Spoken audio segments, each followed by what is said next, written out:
ทักทายนะครับเนอะ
ไหว้สาข้าพระอาจารย์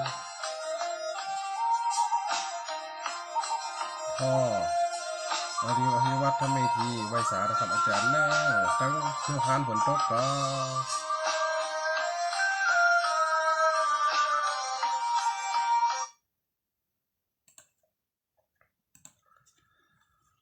เสน่ห์การลงมาปากันแล้วปีแก้วน้องแก้วคนฟังทั้งหลายบทข่าวธรรมะเอามาขยายเรื่องราวใดจากมาเหล่าโอ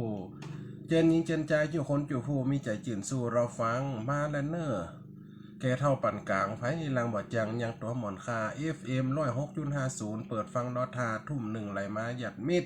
เฮามาป้าการประจำทุกวันอาทิตย์ยามเวลาทุ่มตรงบทข่าวธรรมะเอาไว้สอนจิตเอาไว้สอนตนพี่น้องหลายคน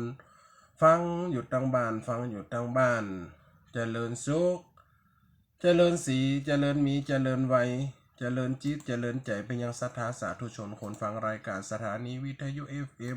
106.50 เมกะเฮิรตซ์ออกกระจายเสียงณวัดบุญยวาสนวิหารพระอารามหลวงในณตอนนี้ติปอยแม่ได้ฟังได้สดับทางวิทยุหรือว่า Facebook ไลฟ์ก็ดีกระทักทายไปยังคนฟังเนอะตั้งเขตลำปางตั้งแต่วังเหนือเจ้โฮมบางส่วนเมืองปาน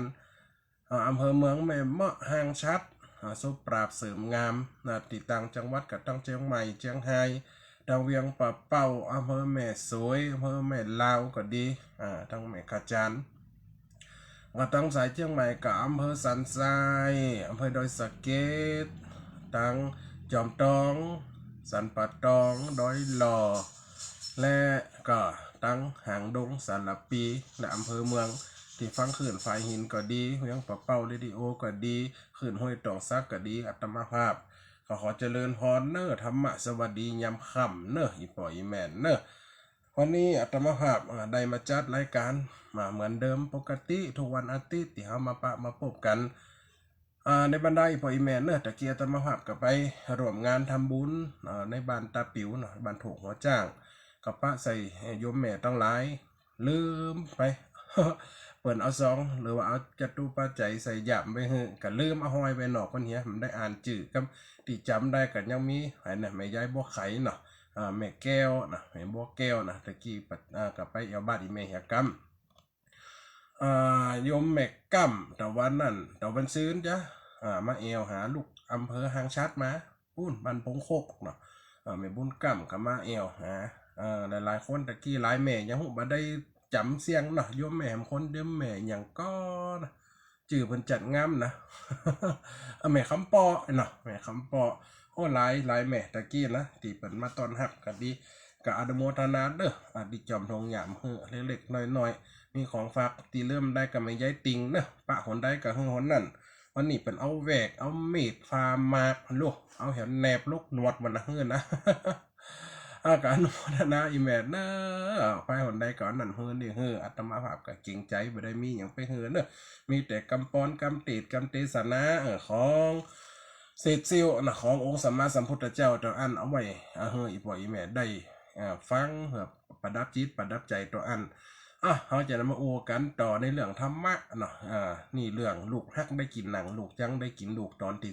3โอ้ตอนที่2ว่าไปแล้วนั่นหลายคนโทรมาวันนั้นมียายซิมโทรมาก่อนโทรมาละกำอู้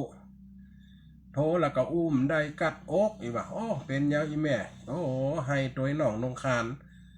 ฟังอู้ป้อมเป็นเสียงให้สะอึกสะเอื้อนแถมวันอีแม่ก็โทรมาว่ายายซิมนะยายซิมเนี่ยอยู่นักกวมเนาะ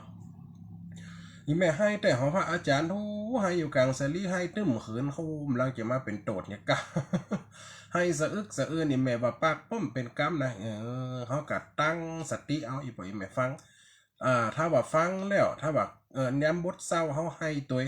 ย้ำบทหัวเราะเขากับใครหัวหล่ะเรื่องแสดงว่าจิตเขาเป็นปกติ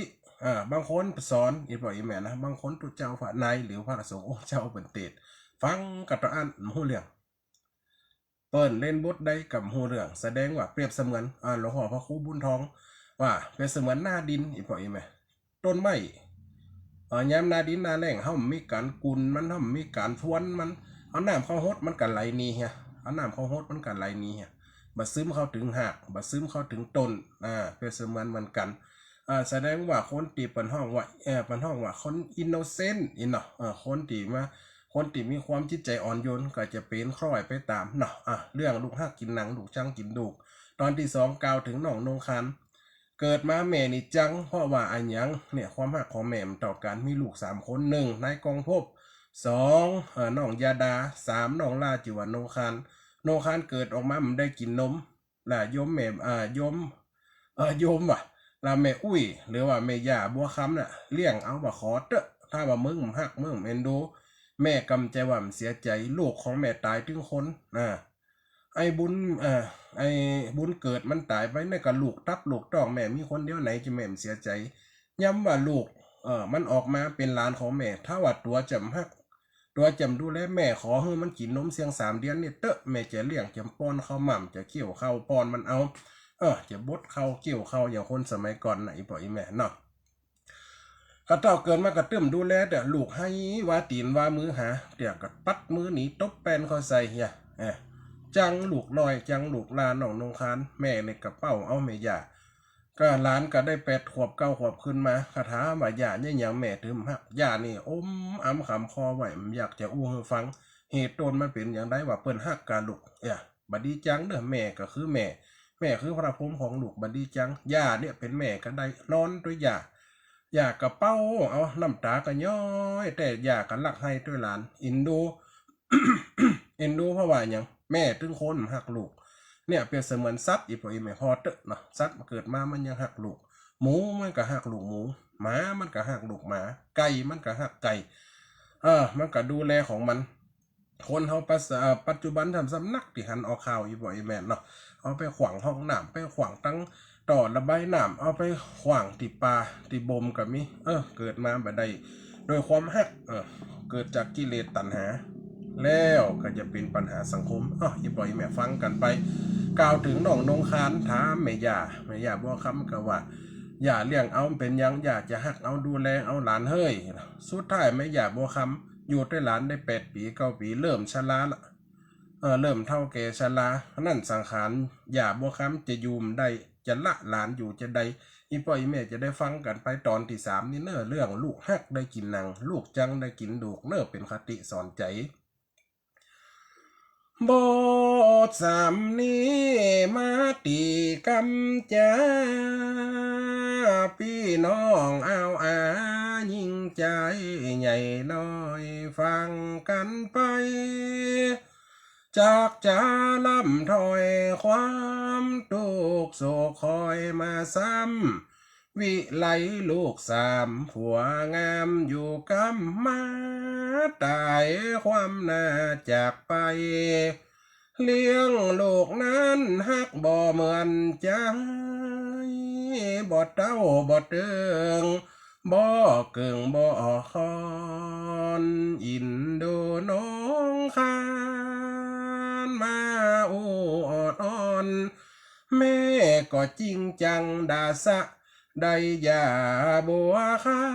ำนั่นเป็นธุระ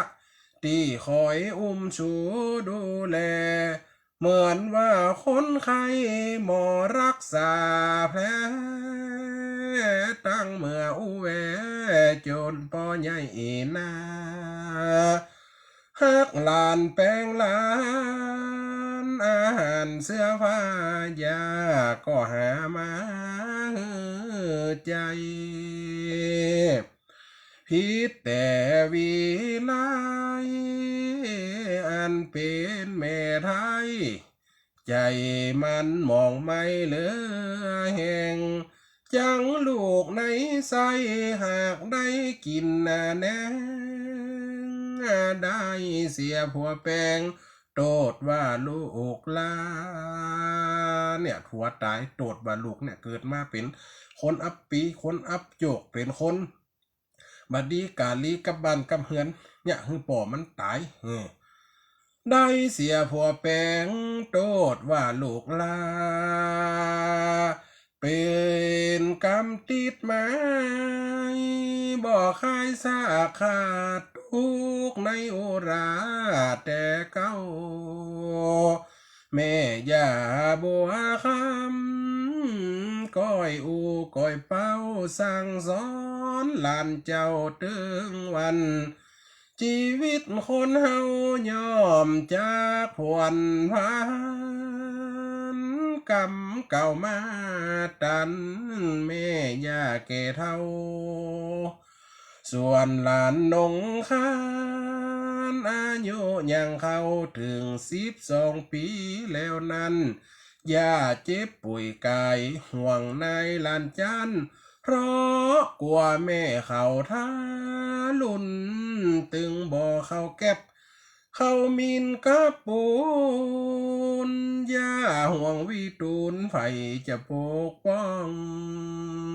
กันนั่นไม่ย่าบัวคำเกิดกันสบายอายุจาก70ได้เลี้ยงหลานมาอายุเข้า80ไอ้ขันลงโอ้ยหน้ามองตองเศร้าหูตัวเก่าจะตายละหลานกว่าว่าน้องคาดจะมาเป็นตุกเป็นหยักเพราะว่าแม่ของเขาน่ะลูกไปวีไลน่ะมาฮักลูกล่าคนนี้เป็นห่วงหาอารอนอาวอนอะไรหาโอ้กูจะตายละหลานแต่กันนี่คนเฮาย่อมตายมันย่อมหูลูกหูไว้ของตัวเก่าคนเฮาเป็นอย่างไปเจ็บอย่างไปถ้าว่าเป็นมันจะหายตึงหายถ้าว่ามันตึงฝืนเนี่ยหนังหน้าฟ้ากลุ่มไหลอะตายังแกนลำไยบดละหูตัวเก่าตึงอิดละปักแห้งเข้ากินน้ำกินแม่ย่าบัวคำกับเป็นกำกึดกันเลยห้องว่าวิไลเฮ้ยวิไลแม่หูตัวไม่ดีเลยหลานแม่มี3 คนมึงหักหลานแม่มต่อกัน2 คนนะมึงแต่หักไอ้กองพบกับยาดาแล้วน้องค้านเนี่ยแม่ขอเตอะก่อนแม่จะตายรับตาจากนาลาไปดินถมนาญาถมหลังขอหักหลานแปลงปันแม่หลวหลานแม่คนนี้เตอะจะไปจริงจะไปจังจะไปบุบจะไปตีมันเนอะแม่ขอเตอะใดก็ในความเจียมเป็นว่านางวิไลคำขอคนไกลจะตายหรอเนาะก็เลยหักปากไปอันนี่จะตายรับตาอีแม่จะได้รับตาเพราะว่าตัวกว่าสูกว่ามึงน่ะจะข้ามจะเขมันแม่ขอเตือนหลานเลยโอ้ยแม่ห้าปากกับอีแม่จะไปเป็นยังเนี่ยยังแข็งแรงอยู่โลโอ้แม่หูตัวแม่ดีหลานเฮ้ยลูกเฮ้ยเกิดความสังเวชวิงวอนอยากก็ขอกับลูกอย่าห่วงวิตุนไผจะปกป้องจากตายลับตาอะไรใจของห้ามหานงคานหลานฮักก่อนดาบจิตไปหัวใจหล่อมพักเป็นห่วงเป็นหอยอะไรขอกับลูกไปว่ากันแม่ตายตัวยิ่งไหนอินดูหลานข้าจะไปจริงจัง ตบตีด่านหน้าแม่สั่งก่อนลาขอเตอะบ่ใจแม่เขามาโอเลอะเถอะแม่นี่ตึงหูตัวดีบาดเดียวนั้นเป็นคันทุกขียามวยอินทรีจากไปต่อหน้าสาวตีนสาวมือจักเสื้อจักผ้าตีนว่ามือว่าลูกลวยโอ้ยไม่อยากบอกคำสาวตีนสาวมือจักเสื้อจักผ้าเพราะว่าคนเฮาวิญญาณจะออกจากหลังอีปล่อยแม่คนเฮาจะเหมือนกันนะบางคนจิตออกตั้งปากตายอาปากกดบทบางคนตายเอาวิญญาณจิตออกจากตาตาเหมือนเมื่อเลยเนี่ยเพราะว่าบันไดฟังธรรมะบางคนจิตออกจากกลางหน้าผากเงนหน้ากะงะขึ้นกลางคิดขึ้นบนนะตีนว่ามือว่าเนี่ยคนเฮาจิตจะออกจากหลังเป็นทุกขเวทนาแม่ย่านี่ทำบุญมาตลอดชีวิตแต่บ้านปลายชีวิตแม่ย่าเนี่ยมาห่วงจิตห่วงห้อยหลานกลัวว่าหลานของแม่จะมาทุกข์ยากลำบากฝักใจจิตกลัวว่าลูกไปวีไลนี่จะมาบุบมาตีมือสาวตีนสาวมือจักเสียจักฟาดึงหันดึงนี่แต่ตานี่รับพุยอ่ะว่าตีนว่ามือเนี่ยจิตห่วงหลานเนี่ยคนเขาจิตนะฟังแล้วยอมจะได้อีพ่อยแม่นะในธรรมะก็ตึงมีธรรมบทจิตคนเฮามีหลายดวงดูด้อยปลายกว่าดวงก่อนดูพิสดารแถมจิตคนเฮานี่มันไวกว่าแสงในอีปอยแม่เฮานั่งอยู่นี่สามารถทะลุไปได้หมดไวกว่าแสงไวกว่าเสียงเฮานั่งนี่ฝันไปหันแผ่วฝรั่งอังกฤษพามาเฮาตีเฮาเคยไปเคยมาเฮารับตาเฮาหึดนึกหันใดมันทะลุแผ่วมีติทะลุแผ่วผนังต้นไม้หินศิลาต้นไม้ภูผาสวัสดิ์ทะลุได้คือจิตของคนเฮานี่แม่ย่าบัวคำสาวตีนสาวมือเนี่ยจากไปต่อหน้าสาวตีนสาวมือจักเสื้อจักผ้าตีนว่ามือว่าโลบลอยเพราะจิตห่วงหลานกลัวแม่ทำร้ายบุบตีฝาดเขียนตัวลายคงจะนึกบ่แล้วบ่หายแล้วเสียงลมไปต่อตาต่อหน้าเขาก็ทำการเลิกซากลากผ้ากะทำพิธีเสร็จพร้อมกล่าวถึงนงคานให้หาว่ายอมใจบ่เตียงตอมเวว่าเกิดหาบ่ยังย้อยหลังน้ำตาบ่มีไผมาดูแลหอบคุมมีแต่โศกาน้ำตาไหลลุ่มอาบแก้มถึงวันคำเจ้าโอ้ยให้หาไม่ยาเกิดมาเป็นคนมีแต่ยานะอบออมดูแลยาเป็นคนดูแลการกินการอยู่แต่งเนื้อแต่งตัวแม่วิไลมันเคยจิมันเคยกำมันเคยหักว่าเป็นลูกเลยแม่แต่จะขอไปหนังตักหนังไก่หนังอิงนางวิไลตึ้มสอบตบตีนตบมือตบแป้นเขาใส่นี่อย่าไปมานั่งนี่ไปอาบแก้มถึงวันคำเจ้านางวิไลบ่ได้ลมเล่าเหมือนลูกเหมือนเต้าเกิดมาแบ่งงานให้ทำตามอัตตาธากองพบยาดานงคานลูกลาคนหนึ่งเจ็บเฮือนคนหนึ่งซักผ้าคนหนึ่งล่างถ้วยสวยจอนปีเจ้าสองคนอ้างหนาวอ้างฮ้อนทำบางข้านบางอ้างไปการน้อยการนักตกที่ใส่ใจน้องข้านอีนายบ่จมบ่อ้างโอ้ยปีสองคนน่ะเติมเนี่ยมึงจะเนี่ยกันเนี่ยไปอีน้องข้าน กูวันนี้กูเจ็บหัวไอ้กับเนี่ยไอ้ใครรับอย่ามึงเนี่ยไปเป็นน้องกูเป็นปีมึง2 คนน้องคันกำปากจ่าเนี่ยการไปคนเดียวขันลองคองแข่งเนี่ยมดเนี่ยจามตีแม่ได้ใจไหวแบ่งเว้นกันแล้วปุ๊บเขาเนี่ยก็จะเป็นเนี่ยคนเดียวน้องคันอีกไหนบ่จมบ่อ่างกินข้าวห่วมคันบางทีบ่ลังแบ่งปันเอาวางเจ้านั้นส่วนปี2 คนแม่เจ้าขยันนอแหนนอแหนอูดีจะดีแม่เปิ้นฮักเป็นแก้วเป็นสีมีแต่ปราณีเอาใจจู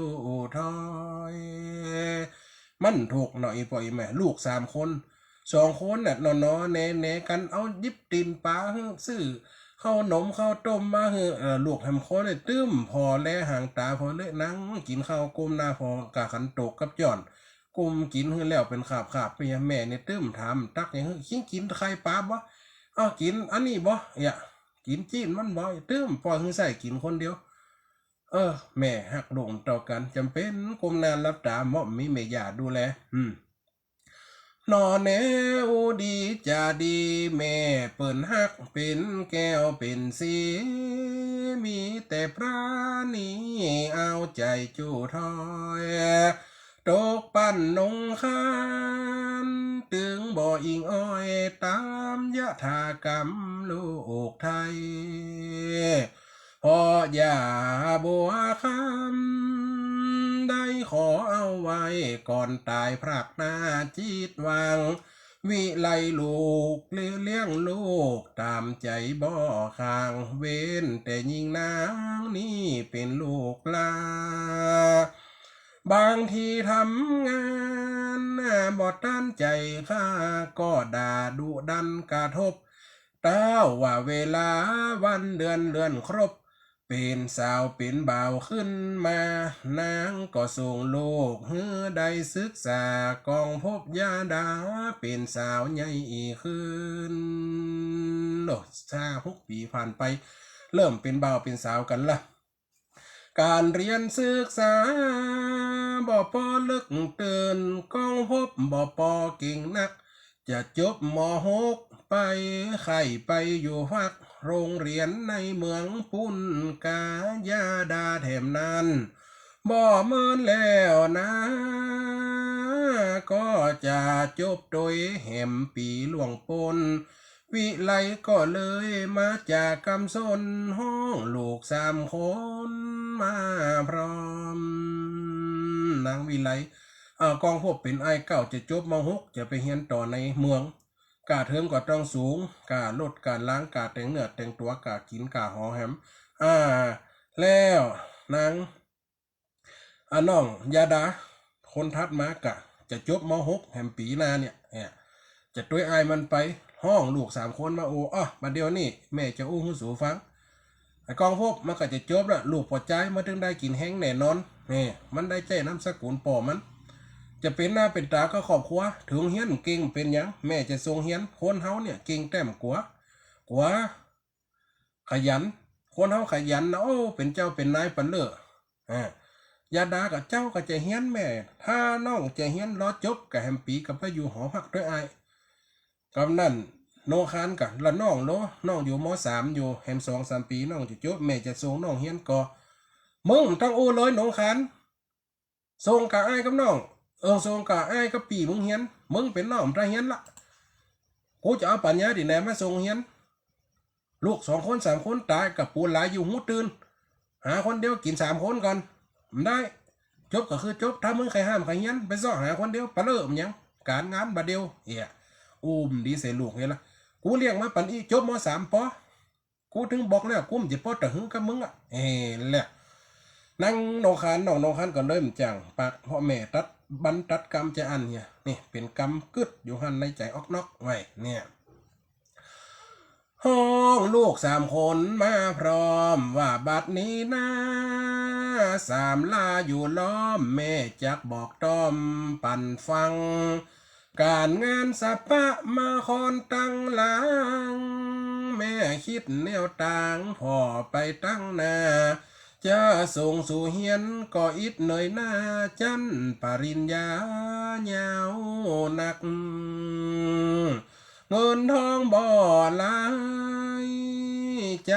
ใจพร้อมพักมาคิดดูไปยาว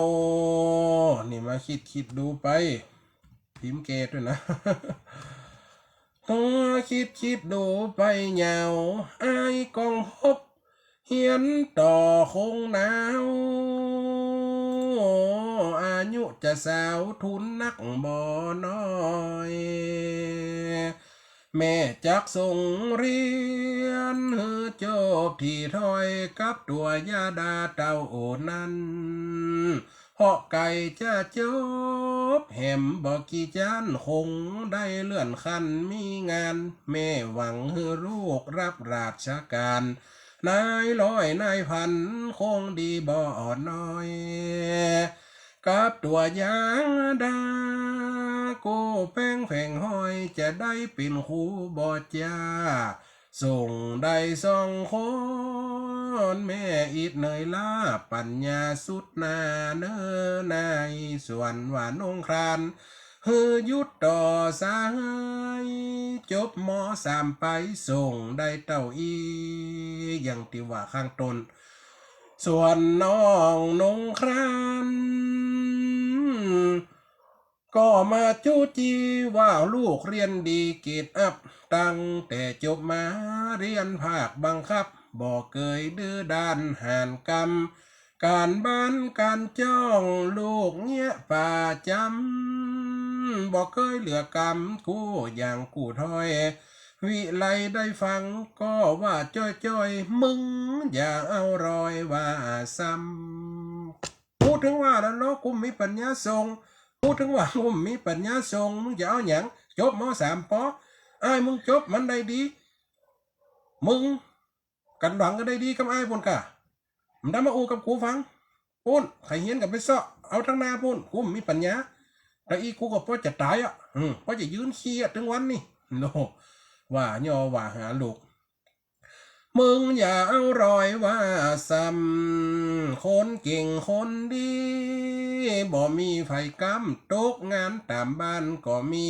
เก่งแต่บ่กลัวบ่มีซักสีคนเงายังมีเป็นเศรษฐีใดลูกเอากำเปะมาว่าให้ลูกนะกูจะส่งเฮียนแค่สองเอ้ยไอ้นางวิไลขาดค้านน้องนงครานหน้ามองสตานแสนจะอุตานกำใหญ่แม่ตึงบ่ฮักว่าได้ตามใจใครเฮียนต่อไปบ่มีเงินเฮือแล้วหลวดลูกนี่ดักปากชื่อเกือบอกเจ้าบุญเลือเต้านั้นกองหบไปเรียนภาคเพียนเรือนจันเจ้าหอนอกบ้านคนใจยาดานานก็ไปต่อสายวิทยาลัยในเมืองตองกวางเป็นเขียดน้อยในห้อยตีนงัวเมื่อเข้าไปสู่บ้านกวางต้องใหญ่ไปหันใส่สาระไปหันใส่หนองเขียดน้อยคบน้อยมันย่อมจะพยองตัวแม่นก็อีป่อยแม่ถ้าคนเฮามีจิตมีใจที่จะมั่นคงนะละอ่อนบาเดียวห้ามได้ว่าลูกไฟลานไฟว่าลูกเปิ้นลานตัวเอาลองไปเตอะถ้าใจมันคงบัดตั้งจิตเนี่ยจะเป็นครูหื้อใดจะเป็นหมอหื้อใดจะเป็นนางพยาบาลหื้อใดมีทางจะเป็นตำรวจทหารหื้อใดมีทางไปกับไปกินไปเล่นไปเอวพ่อแม่ส่งเฮียนหมดเงินเป็น2-3 แสนสุดท้ายมาเอากูเอาแฟนมาอยู่บ้านเฮียส่งไปใหญ่ย่างอย่างเปิ้นละอย่างเพลงว่าน่ะขายนาส่งควายเฮียนขายควายส่งควายเฮียนมันก็เป็นจะอันย่อมจักมีอีบ่อยแม่เนาะในเมืองต้องกวางสงสารนงครานแม่บ่เสริมสร้างคัดขวางทุกต่างเมื่อนั้นเลยไปทำงานตามที่ในร้านรับจ้างตามบ้านก็ไป เพราะใครเฮียนต่อนงครานตั้งใจคนเก่งหัวดีอดทนทุกด้านไปขอทำงานตามจ้องตามบ้านตีซุ้มก๋วยเตี๋ยวร้านก้าของป้านี้อินดูบ่จ้าหันตาหันหน้าเดิมมาความหู้ความเป็นอยู่แต่เก้าอัตตาว่ามาเตอะมาช่วยร้านแม่นี้จากนั้นน้องยาดาเพราะว่าแม่คัดขวางในการเรียนบ่ส่งเสริมกับปีอ้ายกับปีเอ้ยเลยจะส่งตัวเก่าเฮียนหมูเนี่ยจะได้ไปขอทำการทำงานพอดีไปป้าร้านก๋วยเตี๋ยวแม่ป้านี้เปิ่นก็ว่าโอ้เป็นหยังป้าเอ็นดูมึงอีเฮ้ยป้ากะหันหมดแม่มือตึงจังมึงแต่แม่น้อยๆเกิดมากะตึงจังละแม่ป้านี่หันหมดอ่ะคนบันไตบันเหนือกันเปิ่นกะตึงโหมาจ่วยป้านี่เอามึงไปเรียนหนังสือเตอะแรงมาเลิกโรงเรียนเขียนการบ้านอย่างเรียบหมดป้าจะเอาถ้วยกองใส่กะละมังถังถาดไว้นี่ล่ะล่างให้แม่ป้าเนอะกินก๋วยเตี๋ยวนี้ล่างนี้แม่ป้าจะติดละ100ก็ได้เนี่ยสมัยนั้นก็คงจะหนักอยู่นะเงินติดละ100ก็ได้เป็นการลงหนำโรงเรียนกะเขียนกะคิดเนาะแต่สมัยก่อนมันจะมีการแจกเนาะอีบ่อยมีแจกทุนมีแจกอย่างต้องจ่วยตัวเก่าแม่ป้ากับเอ็นดูให้ลูกกับมีสักมัดเนี่ยจะได้หันมึงเนี่ยเป็นลูกเป็นหลานใจลูกกับเป็นลูกมันใจหลานกับเหมือนหลานมัดเด้อป้าขางมาสักอย่างจ่วยคนอีเฮ้ยกำลังได้ดีวันนานเนาะมาเตอมาช่วยล้านแม่นี้การเลิกโรงเรียนบ่มีจูจีถ้วยจอนได้มีพอเตอะโต๊ะต่างนั่งกินตีมันเลอะเทอะปาดกวดฮือป่ายามแรงวันละ100ป้าบ่กินแหนงได้พอลึงแยงอินดูอีลาแม่มึงลำไปบ่อินดูหน้าลูกตัวเกิดมาแต่หากบ่เจ้ากันโอคันกำแปบ่ฮู้เป็นคนอย่างใดป้านี้อินดูสงสารเหลือหลายว่าอดทนไปลังดีไปหน้านงคานหูการซักแผ่วเสื้อผ้านอกจากตีเฟียวกดล้านถูบ้านถูจ้องบ่อิดมวยคันขยันทุกด้านทุกไปเลิกเรียนมาแล้วก็รีบขาใจทำงานหือไหนป้านี่แม่ป้าเนี่ยอีปอยแม่คนเฮาคนดีหย่อมสร้างความดีแม่นก็ทันก็เปิ่นแจ้งล่างถ้วยเจ็ดโต๊ะล่างถ้วยเพราะซักผ้าฮือเปิ่นถ้วยซักผ้ากวาดบ้านถูบ้านอันเนี้ยเปิ่นว่าคนเราจะดีเหมือนพระออมปอกคนได้หัววอกเท่าหัวงอกกระตึงวอกเต่าตายมันเป็นจะอีปอยแม่นี่น้องนงคันกะหันความว่า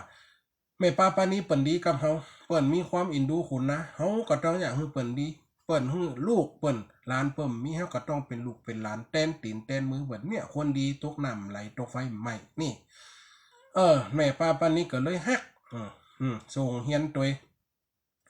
ข้ายันทุกด้านทุกไปเลิกเรียนมาแล้วก็รีบขาใจทำงานหือไหนป้านี่แม่ป้าเข้าบ้านเข้าจ้องเมื่อคำตำลาวิไลก็มาด่าซ้ำว่าอีสันดานลูกนี่บอกกำตั้งแต่เกิดมาหัวตีพี่อ้ายพี่เอ่ยเฮียนอยู่วิธีหน้าที่จะมีกำกึดอยู่บ้านอีน้องคำเข้าบ้านบ่คำบ่มืดขิงไปทะเลทลายเนี่ยมะคบประจ้าเนี่ยเปิ้งคุ้มทรงเฮียนสันดานบดีลูกเต้าเอวดาลูกฝันแรงเกาะอยู่ปากตูเห็นสิ้นไว้ละแต่หัวปุ๊ตัวโยกูเนี่ยการคนเดียวอิดยังมาหัวนอนนี่มันกะทุกโลดขึ้นล้นล่องมึงนี่หาความสบายใส่ตัวเอวเล่นแต้มหัวลูกไปทำงานรับจ้างลูกเนี่ยคนเฮานะพ่อแม่ฟังเหตุผลเลย หน้าที่จะมีกำกึดอยู่บ้านละกูเนี่ยอาการปออิดปอหันทุกวันบ่ย่างเลิกลงเรียนลบการบ่ค้างไปเสาะหับจ้างเนี่ยใดกูถึงวันละจะเฮียนจนตายมึงคนจังไหลเฮียนไปก็เจ้าอันโอ้ด่าลูกกำเจ็บกำแสบวิไลดาตอกำเจ็บกำหานจุ่มใส่นงคานบ่ย่างสุดวิใส่หลายที่หลายครั้งว่าเป็นกำอ้างโวยวายวันหนึ่งนั้นนางด่าใส่ใจเดือดบ่เฮือไปฮือหยุดดังอันท่าเหลือกำกูหูฟังกำตันจะตีฮือมันหลาบแล้ว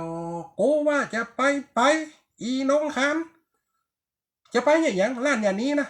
กุ้มชอบกูทำชอบถ้าไปเนี่ยมันเป็นพ่อมึงกะเฮียมันเป็นแม่มึงแหละสันดานถ้าไปมึงกำนะกูจะเอาเจ็บเหรียญนี่กูจะสระเอาไม่แซ่ปักหรือเต้นหงกำอีเนี่ยอีพ่อตายเนี่ยลูกว่าลูกตามันกำนี้เพราะติดใจอย่างเดียวว่าหัวตายย้อนลูกคนนี้ว่าเด็กว่าลูกเจ็บอกเจ็บใจจะคิดสั้นฆ่าตัวตายเสียมดีไปตายเฮียว่ายังกายจงเจ็บจงข้อนึกมัดคอห้อยอีนี่คนเฮานะแม่พ่อแม่สอนไม่ตั้งติ่มดีจะตีมันหลับแล้วบีมึงก็เฮียนสองคนบอกแก้ว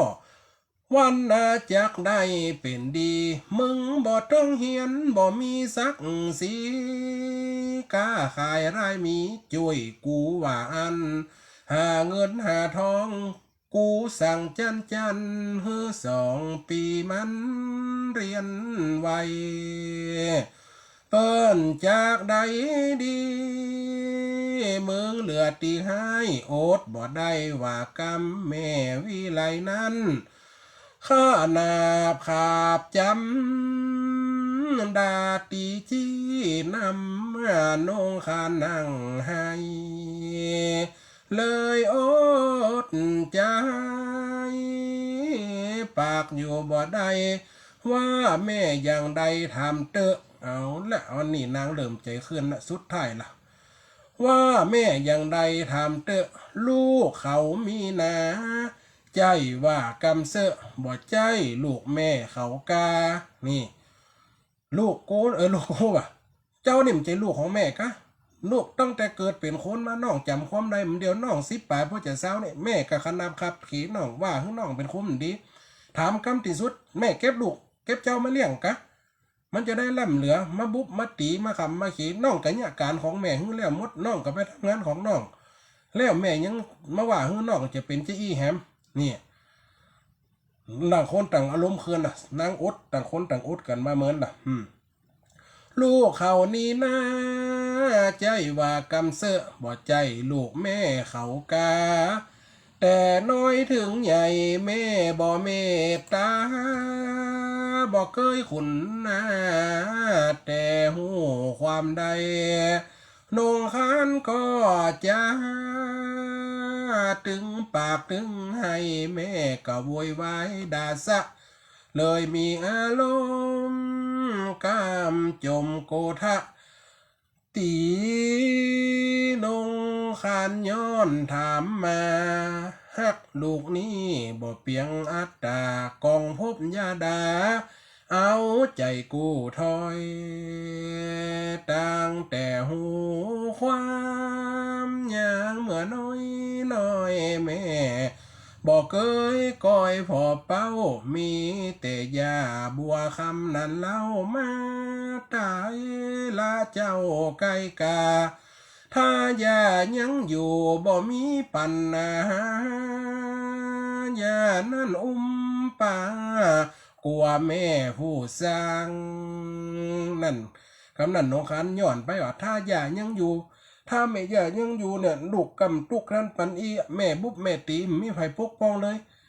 ถ้าว่ายาอยู่คมเป็นอย่างอีกำนั่นวิไลได้ยินเอากำว่ายามาอ้างเอากำแม่เท่ามาอ้างฮะเป็นจะได้ก็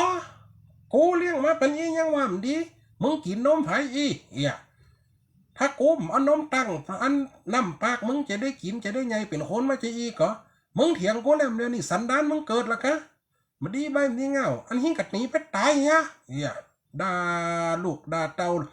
พ่อนังกับถามกับคนเฮากับใครหูเนี่ยอย่างลูก3 คนหักลูกคนนี้บ่หักเสียเลยมีแต่ดุด่าว่ากำใส่นี่ถามว่าถ้าว่าย่าแม่ถ้าว่าแม่ยังย่ายังอยู่เนี่ยลูกมันจะตุกท่านปันอีลูกก็ยังมีคนเป่าแม่มเคยสนใจอย่างลูกเลยได้ยินกำอันบัวโดกำนันวิไลว่าจะได้กำนันวิไลได้ยินกำอ่างก็ด่าขนังบ่อยย่างว่าย้อนมีมึงเมื่อก่อนเมื่อครั้งยามเมื่อก่อตั้งป้ามานกูนี่ไข่ซ้ำกินยางวนสา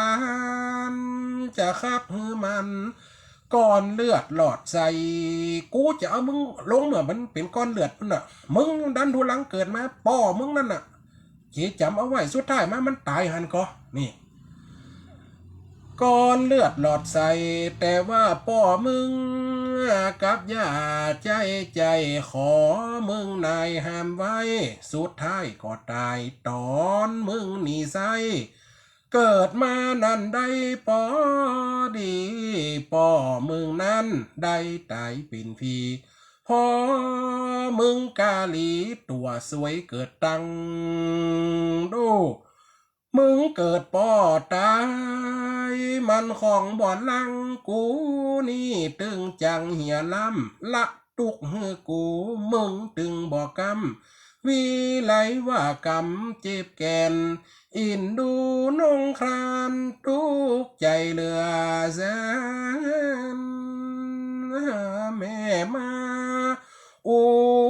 แม่นเรื่องเก่าเล่าตนสุดท้ายนงคานกับหูความจริงว่าตีแม่จังเพราะว่ามึงนี่เป็นกาลีกูจะให้มึงก่อนเลือดมึงสดออกมาป้อมึงขอไหวสุดท้ายวันตีมึงเกิดป้อมึงกระตายละตุกฮือกูว่ากำจะอีหืนลูกฟังคนเฮาจะหับได้ก็อีป่อยแม่กำจะอีเนาะถึงว่าจังตั้งแต่เมื่อเป็นก้อนเลือดพันลูกเนี่ยเรื่องเก่าเล่าตนแสนอินดูแม่แพ้เนื้อยนได้เกิดเป็นคนก็ตุกเลยหนีออกไปพันลาดพันลูกยามเด็กเตียงคอนกลางคืนกำด่าแม่ไทยสุดจะทนฝืนแล้วไปยืนหน้าล้านแม่ปลาโลดนอนโคตรนั่งให้ศพนาจนถึงเวลาตอนเจ้าเจ้าแม่นายแม่ไล่ออกบ้านออกจองหนีไปตีล้านแม่ปานี้ไปนอนโคตรตัวอยู่หันให้น้ำตาจิตหน้าเจ็ดตาจนพอแจงลุงเจ้าจนถึงเวลาตอนเจ้าแม่ปานี้มาหันแล้วเล่าแสนจะโศกเศร้าใจวำว่าโอ้ยนงคานเจ้ากรรมเจ้าแม่กรรมป่ามดกรรมจะอูเจียอีป่าถึงมดกรรมอูเลยลูกเฮ้ยมดกรรมจะอูเจียอีเลยเป้าเลยสอนบ่ฮือปนปีว่าฮือทำดีไปเตอะแม่มึงลำไปอู้ใดเลิศเถอะมันคงมืดขึ้นกำเดียวด่าไปว่าร้ายใจนายพิษเกี่ยวอย่าถือกำเขียวมันน้องน้อยถ้ามันบ่ฮักอินดูที่ถอยคงบ่ฮือนมมาดูดซ้ำอย่าถืออย่าตื้อแม่มันมืดล้ำฮือละทิฐิใจนางแม่คือพระพรหมบอบลมจมทาง อย่าถือเอาวางแม่เขาเนิ่นลาส่วนนงคานน้ำตาหน่อยนากอดป้าเข้ามาเมื่อนั้นโอ้ยแม่ป้าบัวคำก็สอนจากมันเตอะลูกเฮ้ยคนเฮาแม่มันก็ตึกแม่เนี่ยจากมันเตอะเปิ้นเฮือเลียดเนื้อไขมันเฮาเกิดมาเป็นคนปันอีกันเป็นหยังอ่ะจากมันเตอะบาท่าถือตาตื้อแม่ยังได้ก็คือแม่จากมันแม่อดเอาแม่ป้าหันหมดอ่ะคุณงามความดีของมึงอีลาเฮ้ยอดเอาแม่อดเอาเลยกอดแม่ป้าปานนี้ให้ กอดเอาป้าเข้ามาเมื่อนั้นจะเป็นจะได้ฟังไปเป็นจันเรื่องนี้เข้มข้นเต็มทีผลสุดท้ายฟังไปว่าจีอาวสานมีแหมบทไปนาเต้านี่ว่าตาสู้กันฟังก่อนแลนายเฮ้ย จบบทที่3ก่อนอีปอยแม่โดมันมี5 ตอน 6 ตอนกันนะอาตมาภาพแต่งไว้เขียนไว้นะลูกฮักได้กินหนังลูกจังได้กินดุหันก็อีปอยแม่ความเฮาฮักลูกสอนลูกไม่ในทางที่ดีกันย่อมได้ดีสอนลูกได้ดีกันย่อมเจ้าได้ดีหันก็อีปอยแม่มันจะเป็นจะได้ในเรื่องนี้นะสุดท้ายมาอ่านางวิไลหรือว่าแม่วิไลจะเป็นจะได้เนี่ยความหักลูกสอนลูกยังได้ก็เป็นลูกห้อมควันได้ตัดบัน หารกรรมอย่างฮอตโตกในอยู่ตีห่วงแห่งความชั่วร้ายหรือว่าโตกอยู่ในความเอ่จิตใจห่อเหี่ยวจิตใจบ่มีสาระก็คืออย่างพ่อกับแม่ถือว่าเป็นพระพรหมเนาะเขาต้องให้กำลังใจต้องให้ความฮักเต่ากันลูกก็คือลูกเนี่ยจะได้มันเกิดมาเขาเกิดเมื่อเขาเกิดมาก็ต้องดูแลเขา มันก็เป็นอันอีปอยแม่ได้ฟังแล้ว ในวันนี้นะในวันนี้ก็ถือว่าเป็นบทที่3ยังเหลือทำหลายบทอยู่เนาะอีปอยอีแม่เนาะนาเวลาก็ใกล้กลเข้ามาละแฮม10 นาทีสุดท้ายได้เล่าฮือฟังได้สรุปฮือฟังอีปอยแม่ถ้าใครจะโทรเข้ามาก็ยินดีเนอะถ้าใครมันโทรเข้ามาก็เป็นหยังจะอู้ฮือไปหมดจนกว่าเวลาในความฮักของพ่อของแม่ตะกี้อู้ถึงว่าแม่อย่าบัวคำย้ำจิตจะออกจากหลังย้ำจิตจะออกจากใจจากสังขารอินทรีย์เป็นอย่างใดเนาะสายแรกสาธุเจ้าแม่เลื่อนแสนต่อวังเหนือสาธุเจริญพรฮัลโหลนึกว่าอู้พ่อจะวางเห็นแล้วนี่อาจารย์เจ้าสาธุสัดเจนก็แม่วันนี้ไอ้ฟังเห็นเด้อว่าชัดเจนก็ฮัลโหลว่าชัดเจนก็วันนี้ทำได้ยินสายต่อไปโยมแม่น้อยท่าโทกสาธุใช่ไหมก็ว่าโทรศัพท์เขามีปัญหา ฮัลโหลนี่ก็วางไปแหมเลยแหมไรสาธุโยมแม่เอ้ยวังโมนชัดเจนกว่าแม่ทั้งปุ้นการสักเย็นดีเจ้าบัโซ่บัเซ่ก็แหละตอนที่3แล้วนะเจ้าตอนที่3กันแต่ว่าตอนว่าแม่มันขึ้น94แม่กระจานเนาะติดไปแล้วแต่มันสถานีมันดังเจ้าน่าโลติดต้นมากับได้วันเจ้าตอนที่3นะได้วันวันนี้เจ้าตอนแล้วนี่เราฟองกระให้พ่อมเข็นสาธุเนอผ่านไปได้ฟังเลยสถานีมันดังจะได้คนอ่ะไปรอฟังคืนสีขาวแม่ว่าน่าจะออกซ้ำแหมปูนคืนสีขาวมันเนอะจะเวียนกันไปสาธุโยมแม่เนอะเจ้าไว้สาเจ้ากำลังใจนะเจ้าสาธุแม่ตั้งแม่หม้อนะแจ้ชัดเจนก็เจ้าชัดเจนอยู่วันนี้ชัดแหละนอกกันอกแต่ฟังไปกันหน่อยใจเนี่ยคนเฮาอันได้สอนลูกสอนเต้าธรรมดามันเหมือนกันนะคนเฮานะสาธุเนอสาธุแม่เนาะเช็คเรตติ้งได้เนาะสาธุแม่เนอเจ้าสาธุเนอกำลังใจสาธุฟังที่จะฟังจนจบปะเนาะจะได้ตอน1 ตอน 2ได้ฟังเนาะเจ้าไอ้สัตว์สาธุโยมแม่สีวันกลางตงชัดเจนกว่าโยมแม่ชัดเจนนี่เจ้าพระจันทร์เนาะชัดเจนนี่แหละแม่ล่ะฟังเนาะดูเนาะไม่อยากเนาะน่ากะอันที่อันอย่างก็ตีผูกที่2อีแม่ได้ฟังก่อนที่ผ่านมาฟังกับเรา น่าว่าอัน FC หายไปทางใดแต่ว่าคืนเปิ้นหาย สาธุสาธุมันเป็นหยังนะแม่เนาะสาธุเด้ออยู่ดีมีสุขนะแม่เด้อสาธุทางใดเอ่ย ได้ยินใจคำมันสมาเจ้า บ้านตับหมากนะแม่ล่ะ เจ้าหวนที่นั้นหน่อเศร้าตัวเอง ตับหมากในเวียงนี่นะแม่ แม่อยู่ตะมากแม่อยู่ที่ลุมหมอนนี่ไง บ้านทับหมากอันนั้นตับหมาก นั่นเกิดอันละกันแม่ก็หันมาหาหลายเที่ยแล้วแล้วก็อันนี้คันนี้บดีแม่บ่เคยดัง แล่ถึงในเวียงน่ะตำลักมันจะแซ่บนะแม่ ฮะ ตำลักในเวียงนี่จะแซ่บนะ อันนี้มันโซซ่าอันนี้มันเรียนวิทยุนะ ถ้าจะเป็นมันเป็นละคนนะหอยแม่บางคนก็เดียดว่ามันสวยนะยังโหนตกนี่นะ เนี่ยสวยแล้วล้มนะบ้านแม่นี่ล้มขนาด อันนี้ก็ล้มเหมือนกันบ้านทับหมากนะแม่เนาะแต่บ้านดงนี่นะ อันบ้านสมาร์ทวันนั้นไปขอพระเจ้าก็ วันนั้นมาได้ไปครับแม่ แหละ อาจารย์รายการนะกะ ไป สาธุนะแม่เนอะ เป็นรถติดก็หนอ แม่น่ะส่วนมากมันติดวันนี้ก็เหมือนกันที่แรกปัญหาไปซบปราบก็ไม่ได้ไปครับ ตอนมันติดนั่นอันเถิดจากรายการน่ะ ชัดตลอดแม่นี่มันบ่ขาดนะบ่เคยขาด แม่ก็ไปขอพูดกับป้าไปหอมจังก็มหาสงสาร สาธุโยมแม่เนอะ เจ้าสาธุเจ้าเนาะแม่เนาะ สาธุดังบานทับหมากมันมีทับหมากกับตับหมากสาธุเจริญพร เจ้า ตั้งใดใจายแม่ เรื่องหนองลอง แม่เนาะ เจ้า ยังน้องลองตัดจ้างละปูนน่ะแม่เนาะ เจ้าได้ยินข่าว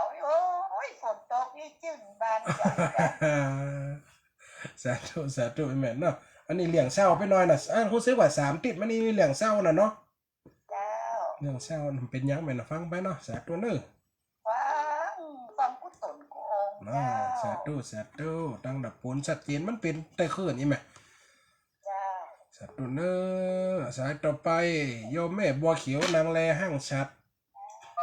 เจ้าไว้ตาเจ้า แม่นก็ เรื่องพุทธานุมนต์น่ะเนาะ สาธุโยมแม่เด้อสาธุแต่ว่าวันซื้อแม่บุญกรรมเพิ่นมาแอวมันก็อยู่พงโคกนะ ตอนนั้นน่ะก็ว่าเอามันเฮาโหนไปเนาะไปหลายคนก็คงก็จะ มา4คนแม่ถ้าไปได้ซ้อนรถมาเนาะ โอ้แม่ก็เอาเก้าคนนี้น่ะ แม่น่ะสาธุนะแม่เด้อแม่กรรมขายก๋วยเตี๋ยวนะ โอ้ไว้ สาธุนะแม่เด้อ ได้ยินชัดจริงดีน่ะเนาะ สาธุ สาธุเจ้า ลังตีกัดชัดลังตีกำชัดนะสาธุโยมแม่กราบแก้ว แล้วว่าเจ้าธนการมาใกล้นี่ก็บ่ได้ไปไว้สาธุเนาะเจ้า แต่ไอ้แม่มป้ากันกับเราวันนี้เนาะ ดำก็มีบ้านใหม่ก็ติดบ้านแม่นี่เจ้าธนการเลย เป็นยังไงแม่เนาะป้ากันมันอยู่ ก็เจ้าวันหน้าก่อยว่ากันเนาะเจ้าบอกตัดสิว่าที่ต้นไปจะไม่ได้ไปอย่างขาวดำกับยาบ้านใหม่ก็ติดกันนี่เจ้า แต่ บ่ มัน ได้ไปตัดสิกัน สัญญาณมีปัญหาก็ไหม ชัดเจนเจ้าธนการ ถ้าจะเป็นแต่บางเครื่องแต่แม่มันแต่ละสถานีเนาะมัน ชัดเจนเจ้าบรรทุกง่ายแต่เนาะ มี4 ตอน 5 ตอนไหม5 ตอนจ้ะ เหมือนดีคิ้วเตะเต็งเป็นได้ทำได้เป็นเล่มเลยทุนเจ้า ก็เป็น3-400ก็เลือกกันไหมสาธุเด้อสาธุ เราก็ได้ปะกันขอตุมาอาภัย ก็เป็นยังนี่แม่สาธุเด้อสาธุ นมัสการ สาธุโยมแม่อ้อยเนาะ เจ้า สาธุฝนตกก่อนในเวียง บรรทุกเจ้า อันนี้4-5แล้วไปละแต่ว่านี่3-5แต่เจ้านี่ออกบ้านตุ่มจำได้รัฐกาลจ้องกะ ลงตู้ๆมาได้เนี่ยเอาไปเอาหน่อยเอาดอกกระบอกเนี่ยพึ่ง เดือน5นั่นแหละลมแดงฟัดส่อมะม่วงน่ะยังเฟ้งหวานน่ะ แล้วก็เสียงชัดเจนดี สาธุโยมแม่เด้อสาธุแม่น้อยท่าโทกแหมกำลัดตะกี้เป็นหยังน่ะมันได้ยินนะมะฮัลโหลโยมแม่น้อยท่าโทกนาฬิกาเดินไปน่ะว่าไงมะโทรศัพท์ของแม่บัวแก้วกำดีน่ะโทรหากระตัดเนี่ยสาธุโยมแม่เลือนแสนต่อ ไรจ้าพ อาจารย์เจ้าในฟังอยู่เด้อมันดีก็ตะกี้ถามกระตื้มโหยมันตอบ แต่ตะกี้มันบ่ดังอย่างนั้นนะมาหัวโทรศัพท์ย้ายเปิด มากำลังเงินดีกะไอ้สาธุเนาะแม่เนาะชัดเจนอยู่เด้อสาธุวังเหนือชัดเจนเนาะเจ้าชัดเจนเลยสาธุจะ34เรดิโอแม่ขจานกันไหมเจ้าก็สิจีไม่กระจานอ๋อสาธุเนาะเจ้าไม่ให้กำลังใจนะสาธุเจ้ามันอาจจะเป็นแต่ลมได้บ่อยๆแม่เนาะช่วงนี้ก็อากาศมันปัดไปปัดมาอย่างมื้อนี้มันอยู่ด้วยคลื่นเนาะถ้าว่าตีไหนถ้าคลื่นโทรศัพท์หรือว่าคลื่นอย่างแห้งมันก็จะเสียงมันจะโซ่อีนะมันก็จะเป็นตามสถานีแต่ละที่นะเป็นก็ดิ่งสัญญาณไปมันคลื่นความถี่มันเท่ากันเนาะอีพ่ออีแม่เนาะตะกี้ไผหมดโทรเข้ามาสายหลังๆนี่นะมาได้รับกันเนาะเวลาใกล้จะหมดเหลือแค่นาทีเดียวอีพ่ออีแม่ได้ฟังกันตะกี้เนาะสาธุโยมแม่สมบูรณ์มันไรศิลาทองสาธุโยมแม่ตอนสุดท้ายมามันจะได้ดีกับลูกลาน่ะเนี่ยได้ดีกับลูกลากับเพิ่นจะเป็นแถวคู่บนลูกลูก2คนนั่นจะเป็นละเหี่ยวเปียวพูกันได้หมดก็แหมคนนั่นเฮาอูดเนี่ยเดี๋ยวอูดเดี๋ยวเขาจำฟังแหมการแม่นี่แหละเดาเขาเราสุดท้ายมันถึงได้ดีกับคนลานั่นแหละแต่มันจะไปตายจะได้อันกับมันจะสะใจคนฟังก่อนนะกะสาธุแม่จ้ะถึงอันมากกันนี่แน่นอนอ่ะนั่นน่ะสาธุเด้อสะใจคนที่ฟังจะสะใจลูก2คนนั่นน่ะสาธุนะแม่เนาะเวลาจะหมด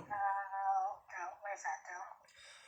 เขาก็มันได้เน้นไปตามความรุนแรงนะกลับมาฟอข่าวตะกี้ใครหัวอีกบ่อยไหมใครหัวข่าวที่ว่าอันผัวไปจุ่ยเมียตีน่ะนะกัดตัวหาง3คนไปหุ้มเปิ่นผัวมันกำลูกกุ้ยสายลูกตุ๊บเฮาอย่าบันไลลูกตุ๊บกองสะบัดใจตุ๊บ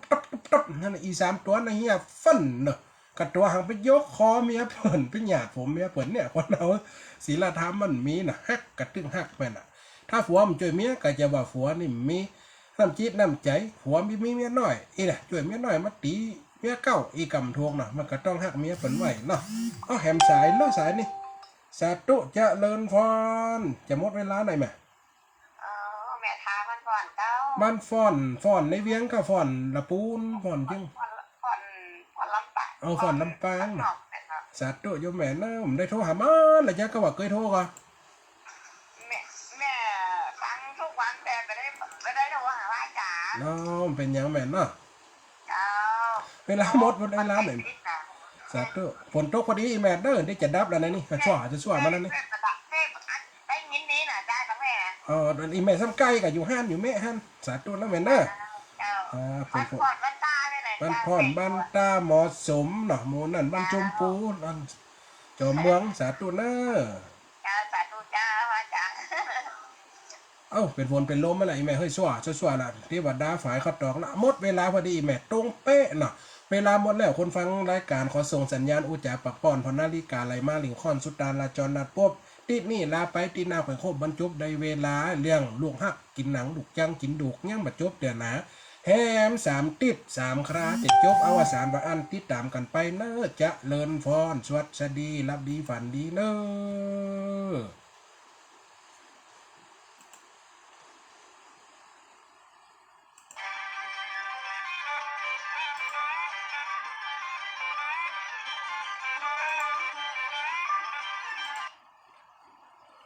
ครับผ